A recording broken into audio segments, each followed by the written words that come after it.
Everyone, welcome back to my channel. তোমরা সবাই কেমন আছো? আশা করি ভালো আছো। আমিও ভালো আছি। এই গল্পের আগের পার্টে যারা দেখোনি অবশ্যই দেখে নাও। ভালো লাগলে like, share, comments and subscribe অবশ্যই করবে। চলো টাটা। May I come in sir? Jungkook নিজের কেবিনে বসে ইয়নজনের সাথে অ্যাকাউন্টের একটা ফাইল নিয়ে ডিসকাস করছিল। ঠিক তখনই একটি মেয়ের কণ্ঠস্বর শুনে মাথা তুলে চেয়ে দেখলো ওর নতুন অ্যাসিস্ট্যান্ট অর্থাৎ তে এসে দাঁড়িয়েছে। জাংকুক হাত ঘড়ির দিকে তাকিয়ে দেখলো 10টা বাজতে আর 5 মিনিট বাকি। তার মানে মেয়েটি টাইমলি এসেছে। Coming Miss Kim Taeyong. Yeonjun তেকে দেখে ইশারায় নিজের রাগ দেখালো। তেয়ং সেটা বুঝে ইশারায় সরি বলল। ব্যাপারটা জাংকুক লক্ষ্য করলো। মিস ইয়নজন, এবার আপনি আসুন।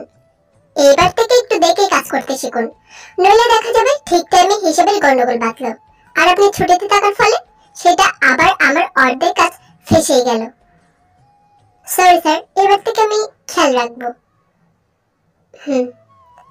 ইয়নজন ইশারা থেকে গুড উইশ জানিয়ে কেবিন থেকে বেরিয়ে গেল। তে এতক্ষণ কেবিনের চারদিকেই দেখছিল ঘুরে ঘুরে। বসুন মিস কিম তেয়ং। তে চুপচাপ বসে পড়ল। সেদিন ইন্টারভিউর সময় আপনার পরিচয় জেনেছিলাম, আজ আমি আমার পরিচয় দিচ্ছি। আমি জিয়ন জাংকুক। এই কোম্পানি আমারই আর আমি আপনার বস, সেটা আপনি জানেন আশা করি। হ্যাঁ স্যার। গুড। আপনার কি কাজ হবে কোনো ধারণা আছে? আমি যতদূর জানি আপনার সব মিটিং এর আপডেট আমারই রাখতে হবে। স্টাফদের ডিজাইন রেডি হয়েছে কিনা সেটাও খেয়াল রাখতে হবে। আর যখন এক্সিবিশন হবে তখন প্রায় সবসময় আমাকে অফিসে হাজির থাকতেই হবে। সর্বোপরি আপনি যখন ডাকবেন আমি যেন তখনই আপনার চোখের সামনে হাজির সবসময় থাকি, এইটুকু মানতে হবে আমায়। তাই কথাগুলো বেশ বিশ্বাসের সাথেই বলল। জাংকুক কিছুক্ষণ চুপ করে রইল, হয়তো চমকে গেছে। এতটা বিশ্বাস নেই কাউকে কাজকে গুরুত্ব দিতে দেখেনিও। সেদিন যে বলেছিল ভরসা করতে পারেন, কথাটা মানে শুধু শুধুই কথা নয়, মেয়েটির মধ্যে কিছু করার অদম্য জেদ আছে। আর এমন মেয়েরাই তো পারে সমাজে মাথা তুলে বাঁচতে। আমি ঠিক বলেছি তো স্যার? স্যার শুনছেন? তেইডাকে জাংকুক ভাবনার জগৎ থেকে বেরিয়ে এলো। ঠিক বলছেন। আরেকটু বলি, মাঝে মাঝে কোনো ডিল ফাইনাল করতে আপনাকে আমার সঙ্গে বাইরেও যেতে হতে পারে। আপনি পারবেন তো? অবশ্য না পারলে তো এই জব আপনার জন্য নয়। আপনি আগে সবকিছু ফাইনাল ভাবে ভেবে নিন আর এই এগ্রিমেন্ট সাইন করুন। যদিও সব ডিটেইলসে লেখা আছে তাও একবার বলছি। কাজে জয়েন করলে 2 বছরের আগে আপনি এখান থেকে যেতে পারবেন না। যদি যেতে চান তবে আপনাকে আমরা যত বেতন দেব তার দ্বিগুণ আমাকে ফেরত দিতে হবে। বুঝতেই পারছেন এটা ব্যবসা, সেখানে আমার লাভ তো আমি চিন্তা করবই। এবার সব আপনি পড়ে নিয়ে ভেবে বলুন। চুপ করে এগ্রিমেন্টটা দেখতে লাগলো, ভাবতে লাগলো এখানে আসার আগে বাড়িতে বলা বাবার কথাগুলো। তারপর সামনে রাখা পেনটা নিয়ে ঝটপট সাইন করে পেপারটা জাংকুকের দিকে এগিয়ে দিয়ে বলল, আমি রাজি স্যার। ভালো কথা চাকরি পেয়েছো, তবে এই মাসে বিয়ের ব্যবস্থা করব আমি। তুমি নিজেই বলেছিলে চাকরি পেলে সব কথা মানবে, তাই মানতে বাধ্য তুমি। বাবা, বিয়ে কি জীবনের সব? জীবনে কিছু অ্যাচিভ করার পর বিয়েটাই লাস্ট ডেস্টিনেশন হতে পারে? আমি চাকরি পেয়েছি সেটা বিয়ে করার জন্য কোনো ডিগ্রি নয়। এখনকার দিনে 21 বছরে কার বিয়ে হয়? দেখেছো দিন, এখনো জয়েন করেনি, মেয়ের মুখ খুলে গেছে। এই জন্য মেয়েদের এতটা এগোতে দেওয়া উচিত নয়। একে তো আমাদের না জানি কোথায় কোথায় সেভে নিয়ে ঘুরেছে ঠিক নেই, আর এখন নিজের আসল রূপ দেখিয়ে দিচ্ছে। শোন, ছেলে আমার দেখা আছে, যদি বেশি বাড়াবাড়ি করিস এই বাড়ি থেকে বেরিয়ে যাবি। আর যদি আমাদের আদরে থাকতে চাস তবে আমার কথা মানতেই হবে। জিন আমার খাওয়া দাওয়া, আমি বেরোবো। আরো কিছু বলতে চাইছিল তো সিওজনের কথাও বলতে, কিন্তু এদিকে যে ওর দেরি হয়ে যাবে আর মায়ের ইশারার জন্য আর কিছু বলতে পারেনি, না খেয়ে বেরিয়ে পড়েছে। মিসেস জিন তো খাওয়ার জন্য অনেক ডাকলো, তবে তার দাঁড়ায়নি। Are you sure? দেখুন, কাজটা অ্যাসিস্ট্যান্টের হতেই পারে, কিন্তু নিষ্ঠা এতেও থাকতে হবে। কোনো কাজে নিষ্ঠা ছাড়া হয় না, তাই জন্য এতবার বলছি। পরে কিন্তু কোনো কিছু বলে ছেড়ে দিলে চলবে না। অবশ্য আপনি যদি বাকি টাকাটা দিয়ে দেন তবে আমি কিছুই বলবো না। এই যে পোস্টটা আজকে আপনি পাচ্ছেন সেটা একজনের ছিল, কিন্তু সে পারেনি কথার মর্যাদা রাখতে, আর টাকাটাও দিতে পারেনি। ফলস্বরূপ লোন নিয়ে শোধ করতে হয়েছে অর্ধেক, বাকিটা পরে দেবে। আপনার ক্ষেত্রে কিন্তু সেটা আমি মানব না। তে বাড়ির কথাগুলি ভাবছিল, তখনই শুনলো জাংকুক আবার বলতে শুরু করেছে, স্যার আপনি নিশ্চিন্ত থাকুন, আমি অনেকটা মানসিকভাবে লড়াই করে এই জায়গায় এসেছি, এত সহজে তো হাল ছাড়বো না। জাংকুক আবার চেয়ে রইল তের দিকে। ওর মধ্যে যেন নিজের কিছু বছর আগে সে জেদ দেখতে পাচ্ছে, যে জেদ আজ ওকে স্বপ্নময় ক্রিয়েশনের মালিক করে তুলেছে। আর সত্যি বলতে জেদ থাকলে তবেই তো কোনো কিছু করা সম্ভব। একটা ফাইল এগিয়ে দিয়ে তের দিকে জাংকুক বলল, ওকে ওয়েলকাম, এই নিন, সবকিছু এখানে ডিটেলসে দেওয়া আছে। আমার মিটিং গুলো লিস্ট করা আছে শুধু আজকের জন্য, কারণ আজ আপনি নতুন, কাল থেকে রেডি থাকবে না কিছু, আপনি লিখে রাখবেন সব। তে ফাইলটা দেখতে দেখতে বলছে, হ্যাঁ আপনার আর 10 মিনিট পরে একটা মিটিং আছে, তারপর দুপুর 2টোয় লাঞ্চ সেরে আমাদের বেরোতে হবে, বাইরে আমাদের একটা মিটিং আছে। ও আপনি দেখে নিয়েছেন, দ্যাটস গুড। তো চলুন মিটিং এর সব প্রস্তুতি নিয়ে নিই আমরা, আর বাকি আর কিছু জানার হলে সুবিন আছে, ওকে জিজ্ঞাসা করে নেবেন। তে হেসে চোখ ঘাড় নাড়ল। মেয়েটা কিভাবে না বললেও তো পারতে, অফিসের প্রথম দিন না খেয়ে চলে গেল। আচ্ছা ওর বয়সটা তো খুব কম, এখন থেকে ওকে সংসারে যাতা করে এগিয়ে দিতে তোমার কষ্ট হচ্ছে না?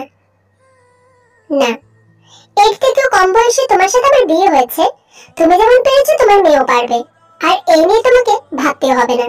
আমার মা বলতেন মেয়েরা নাকি জলের মতন হয়, যে পাত্রে রাখবে সেই পাত্রের আকার ধারণ করবে তারা, তাই তুমিও নিশ্চিন্ত থাকো। তাহলে ওর পছন্দের মানুষটার সাথে বিয়ে দাও, অন্তত মেয়েটা ভালো আছে এইটুকু তো বুঝবো। এই তো বলছিলে মেয়ে ছোট, এখন আবার পছন্দের মানুষও আছে, বাবা চমৎকার। সে যতই মনের মানুষ থাকুক, বিয়ে তো আমি তার সাথে দেব যার সাথে আমি ঠিক করেছি। যাই হোক আমি বেরোচ্ছি, মেয়েকে যত তাড়াতাড়ি সম্ভব বোঝাবে ততই ভালো, নয়তো আমাকে অন্য পদ্ধতি ভাবতে হবে। আর শোনো, ওর প্রেমিকের সঙ্গে সব সম্পর্ক চুকিয়ে ফেলতে হবে, ওসব ঝামেলা যেন পাত্রপক্ষের কানে না যায়। নামজন বাবু খুশ মেজাজে বেরিয়ে গেলেন, আর এদিকে মিসেস জিন বুঝতে পারছে না মেয়েকে কিভাবে এই বিয়ে থেকে বাঁচাবেন। মিস কিম তেও, থাই ক্রিয়েশন থেকে কোনো মেল এসেছে কি? আমার ফোনটা নিন, আর ওনাদের মেসেজ করে বলুন মিটিংটা আজকেই না করলে কিন্তু আমি আর সময় পাবো না, নেক্সট উইকে এক্সিবিশন আছে। তো একটু ইতস্তত করে বলল, স্যার মানে আমি। জাংকুক প্রথমে না বসলেও পরে ফোনের দিকে তাকে সবটা বুঝতে পারলো। আপনি আমার পার্সোনাল অ্যাসিস্ট্যান্ট, আপনাকে বিশ্বাস করি বলে জবটা আপনি পেয়েছেন, তাছাড়া আপনি আমার মতামতের উপরে নিজের মন্তব্য করতে পারেন, এগ্রিমেন্টে তো তাই লেখা ছিল। আর এটা তো সামান্য ফোন, নিন ধরুন আর কাজটা শেষ করুন। তাই ফোনটা হাতে নিয়ে বলল, স্যার আমাকে বিশ্বাস করার ব্যাপারটা আপনার উপরে ছাড়লাম, কিন্তু সবাইকে বিশ্বাস করে ঘুরে বেড়াবেন না প্লিজ। মানে? তখন সুবিন জাংকুকের কেবিনের দরজা খুলে বাইরে থেকে মুখ বাড়িয়ে বলল, ও দাদা ভাই, আই এম কামিং। আয়। সুবিন একটা ট্রে হাতে নিয়ে ঢুকলো, দেখে দেখে সুবিনের মুখে একটা হাসি ফুটে উঠল। বেহেন কেমন আছো তুমি? ভালো, আপনি কেমন আছেন? ওই লোকটা আর কিছু বলেনি তো? কাদের ব্যাপারে কথা বলছিস তোরা?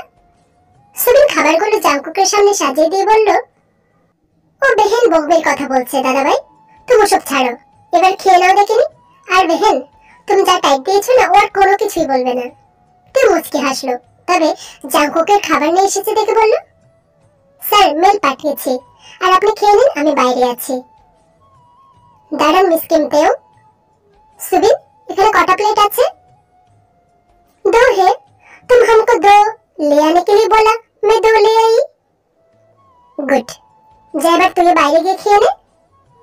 সুবিন এসে বেরিয়ে গেল। স্যার আমি, চেহারা দেখে তো মনে হচ্ছে না কিছু খেয়ে এসেছেন। আমিও না খেয়ে এসেছি। নিন বসে পড়ুন।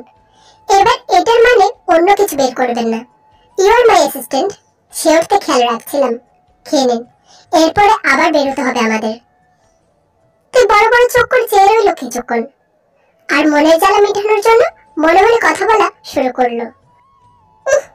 অন্য মানে বার করবেন না, আমি যেন মরে যাচ্ছি অন্য মানে বার করার জন্য। আমার কাছে একজন থাকতে আপনার থেকে কেন নিতে যাবো কোন দুঃখে? নেহাত কাজ করি, আর আপনি নিজের লাভের জন্যই বলেছেন বলে এখন খেয়ে নেব। সত্যি নাকি আশায় বড্ড খিদে পেয়েছে, আবার যখন করেছেন খেয়ে নি। জাঙ্কুক একবার দিকে তাকে নিজেও খেতে লাগলো, যদিও ওর মনে ঘুরছে সকালের ঘটনাগুলো, কিভাবে নিজের দিদির সাথে ঝগড়া করে বেরিয়েছিল। ওদের লাইফটা যে কেন এমন হলো আজও তার উত্তর খুঁজছে জাঙ্কুক।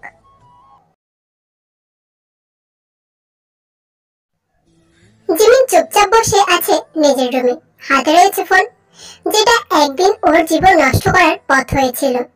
আবার সেই পুরোনো ঘটনাগুলো দেখে যাচ্ছে ও, চোখ বেয়ে নামছে অভিযোগের ধারা। ঠিক তখনই সুগা ওর রুমে এসে কাঁদতে দেখে জিমিনকে জিজ্ঞেস না করে চুপচাপ পাশে গিয়ে বসে পড়ল। সুগা ওকে দিয়ে দেখতে পেল জিমিন তার পুরোনো মেসেজগুলো দেখছে। তখনই সুগার মাথা গরম হয়ে গেল। সুগা চট করে রাগে না কোনো কিছুরই উপর, কিন্তু জিমিনের ব্যাপারে প্রচন্ড সিরিয়াস। এই সময় কারোর গায়ে হাত তুলতে দ্বিধাবোধ করবে না। কি হয়েছে তোমার? আর এইসব পুরোনো মেসেজ দেখার মানে কি? কি চাইছোটা কি এখন? মেয়েটাকে কষ্ট দিয়ে আনন্দ হচ্ছে খুব? জিমিন পাশে তাকিয়ে ভয় পেয়ে গেল অগ্নিরূপ ধারণ করা সুগাকে দেখে। সুগা তো এত রাগেনি কখনো, তারপর রাগে কাঁপছে গোটা শরীর। এমনিতে সকালের বিষয় নিয়ে মন খারাপ, তারপর সুগার এমন ব্যবহার জিমিনের চোখে যেন ধোঁয়াশার সৃষ্টি করেছে। অনেক কিছু বলছে সুগা, কিন্তু জিমিন কিছু শুনতে পাচ্ছে না। চোখে যেন এবার অন্ধকার বিরাজ করছে। এখন কেমন দেখছেন ডক্টর? কি হয়েছে জিমিনের? আমার মনে হয় উনি কোনো বিষয় নিয়ে প্রচন্ড চিন্তা করেছেন। খাওয়া দাওয়া ঠিক মতো করছেন না। আপনি তোর হাজবেন্ড, রাইট? স্ত্রীর খেয়াল রাখা তো আপনার উচিত। শুধু কি কোম্পানি দেখাশোনা করলেই চলবে? হাজবেন্ড কথাটা শুনে সুগা আর মিসেস আয়ু দুজনে এক অপরের দিকে তাকালো। সুগা আর চেয়ে থাকতে পারল না। জিমিনের ক্লান্ত মুখটা দেখে শুধু চাপা নিঃশ্বাস ফেললো। কতবার বলেছি মনের কথাগুলো বলতে, আমার কথা শোনেই না মেয়েটা। আচ্ছা ডাক্তার বাবু, ওর জ্ঞান ফিরবে কখন? ফিরবে কিছুক্ষণের মধ্যে। ওনার খেয়াল রাখুন। জানি আজকাল কর্মব্যস্ততার মধ্যে প্রিয়জনের প্রতি নজর দেওয়া দুষ্কর হয়ে উঠেছে। আমি আমার স্ত্রীকে দিয়েই সব বুঝি। যাই হোক, ওনার খেয়াল রাখা ভীষণ প্রয়োজন। হয়তো মনে মনে কষ্ট পেয়েছে। তারপর সুগার দিকে তাকালো। আপনি স্পেশালি কথা বলুন ওনার সাথে, বুঝিয়ে দিন সবকিছু। তবে হ্যাঁ, নরম ভাবে, রাগ দেখাবেন না এই মুহূর্তে। ভুল থাকলে ভালোবেসে বুঝিয়ে বলবেন। ঠিক আছে, আমি আসছি। মিসেস আয়ু ডক্টরের সাথে আরো কথা বলে তারপর ওনাকে এগিয়ে দিয়ে আবার ফিরে এলেন জিমিনের রুমে। ছোট্ট মিনি চুপ করে নিজের মাকে দেখছে। যতই মাকে ভয় পাক, মায়ের কিছু হলে একদম চুপ করে যায়। সুগাও চেয়ে আছে এক মনে। একটু আগেও নিজের রাগ দেখিয়েছে ওর ওপর, কিন্তু ভাবতে পারিনি মেয়েটার মনে এত কষ্ট চেপে আছে। সুগা, একটা কথা ছিল তোর সাথে। আর মিনি, তুমি তোমার টয় রুমে গিয়ে একটু খেলা করো কেমন? মাকে এবার একটু রেস্ট করতে দাও। মিনি চলে গেল। হ্যাঁ বলো আন্টি। জিমিনকে ভালোবাসিস যখন কেন ওকে নিজের মনের কথাগুলো বলছিস না? দেখতেই তো পারছিস কি কষ্ট পাচ্ছে মেয়েটা আমার। নিজে মুখ ফুটে কিচ্ছুটি বলে না, আর আমরা রাগ দেখালে তা সহ্য করতে পারে না। এরকম চলতে থাকলে মেয়েটা যে কখনো শান্তি পাবে না। সুগা সুগা একটু ইতস্তত বোধ করে বলল, আমি ভালোবাসি মানে তুমি? আমার চোখ ফাঁকি দেওয়া সহজ বিষয় নয় সুগা। তাছাড়া জাঙ্কুকও জানে সবটা। আমি আর জাঙ্কুক ঠিক করেছিলাম তোর হাতে জীবনের দায়িত্ব তুলে দিয়ে নিশ্চিন্ত হব, কিন্তু মেয়ে আমার এমন অন্ধবিশ্বাস করলো, তার পরিণাম নিজের চোখেই সামনে দেখতে পাচ্ছি। সুগা, তুই জীবনকে মেনে নিতে পারবি না? মানছি একটা মেয়ে আছে ওর, তুই বললে ওকে আমি নিজের মানুষ। থামো আন্টি, আমি সত্যি জীবনকে এখনো ভালোবাসি, আর মিনিকেও আমার নিজের মেয়ের মতোই দেখি। জিমিনের বিয়েটা যে একটা ভুল ছিল তা আমি জানি, আর মানুষ মাত্রই তো ভুল করে, আর ভুল থেকেই তো শিখে। আমার মেয়েটা কি শিখলো বলবি একটু? এখনো ওই অসভ্য ছেলেটার জন্য কাঁদে, কিছু বললে খাওয়া দাওয়া বন্ধ করে দে। দেখেছিস কি অবস্থা করেছে নিজের। আমি জীবনের জন্য সব করতে পারি আন্টি, ওর বিয়েটাকে আমি বিয়ে বলে মানিই না। আর ছোট্ট মেয়ের কোনো তো দোষ নেই, ও হচ্ছে ঈশ্বরের আশীর্বাদ। আর সত্যি বলতে আমি মিনিকে নিজের সন্তান হিসেবেই দেখি। আজও যদি জিমিনের ইচ্ছে থাকে আমি সারা জীবনের জন্য ওর হাত ধরতে রাজি। আমার ফ্যামিলি কেমন তো তুমি তো জানো, পিসুমনির কাছে মানুষ হয়েছে। আর উনি জিমিনকে নিজের মেয়ের মতো ভালোবাসে, কিন্তু আমি চাই না জিমিনের অমতে আমাদের সম্পর্ক গড়ে উঠুক। যদি ও আমাকে বন্ধু হিসেবে পাশে চায় আমি বন্ধু হয়েই থাকবো। আর এখন থেকে আরো বেশি খেয়াল রাখবো ওর। তুমি এই বিষয়ে কোনো চিন্তা করো না। মিসেস আয়ু হাসি মুখে সুগার থেকে চেয়ে রইল। জিমিন যতটা কষ্ট পাচ্ছে তার থেকে দ্বিগুণ কষ্ট পাচ্ছে সুগার। মিসেস আয়ু জানেন এই বিষয়ে। একই তো নিজের বলতে কেউ নেই সুগার, আর যাকে ভালোবাসে তাকে নিজের চোখের সামনে এতটা কষ্ট পেতে দেখে যেন আরো দিন দিন কেমন জানি হয়ে যাচ্ছে। কি? হ্যাঁ মিনি, আমি এক্ষুনি আসছি, তুমি একটু স্ট্রং থাকো, কিচ্ছু হয়নি মায়ের। বেশ ছটফট করছে জাংকুক। তে আর চোখে দেখছিল জাংকুককে। হঠাৎ এতটা বিচলিত হতে দেখে খটকা লাগলো। তার সাথে এটাও বুঝলো এই জিয়ন জাংকুক ম্যারিড, মেয়েও আছে একটা। স্যার, কিছু কি হয়েছে? হ্যাঁ, আমাকে বাড়ি যেতে হবে এক্ষুনি। আপনি চলুন আমার সাথে, বাকি প্ল্যানগুলো বাড়িতেই করব।